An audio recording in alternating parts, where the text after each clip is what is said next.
Bżieda 54 mutur għall-ewwel darba l-Pulizija mit-taqsima tat-traffiku għandhom mutur kull wieħed, hekk kif matul din is-sena sar investiment qawwi f'din it-taqsima. Is-Supretendent Mario Tonna responsabbli minn din it-taqsima għalilna kif dan jgħin ħafna lill-Pulizija fix-xogħol tagħhom. Dan għax iktar pulizija jistgħu jkunu fuq ir-ronda fl-istess ħin. Bażikament is-strajt tiegħu għaliex anki il-settings tiegħu ikunu dejjem personalizzati għal dik il-persuna.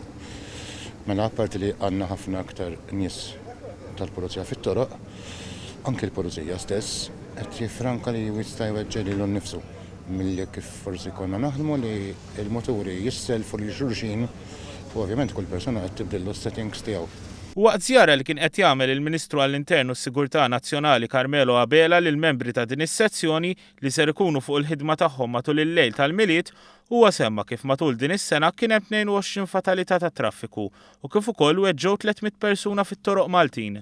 Sa dan it-tant, is-Supretendent Tonna spjega li f'dawn il-jiem ta' festi, il-Pulizija tat Traffiku se tintensifika ħidmieta permezz ta' aktar testijiet tan-nifs u road checks, kemm bil-lejl u binar sabiex tiġi assigurata aktar sigurtà fit-toroq.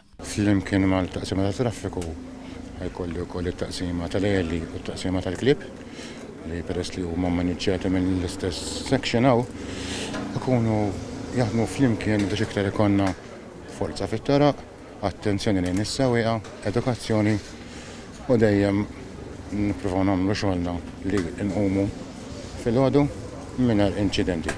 Il-ħidma tal-Pulizija matul is-sena 2016 fit-toroq Maltin waslet ukoll sabiex tresqu 190 persuna l-qorti li nqabdu jsuqu taħt l-effett tal-alkoħol. Dawn il-persuni nqabdu wara li l-korp kellu żieda ta' 89 breathalyzer. Iżda l-akbar ta' kontravenzjonijiet maħruġa mis-sezzjoni ta' traffiku kienu fuq l-użu tal-mobile waqt is-sewqan li kienu jlaħqu 7,000.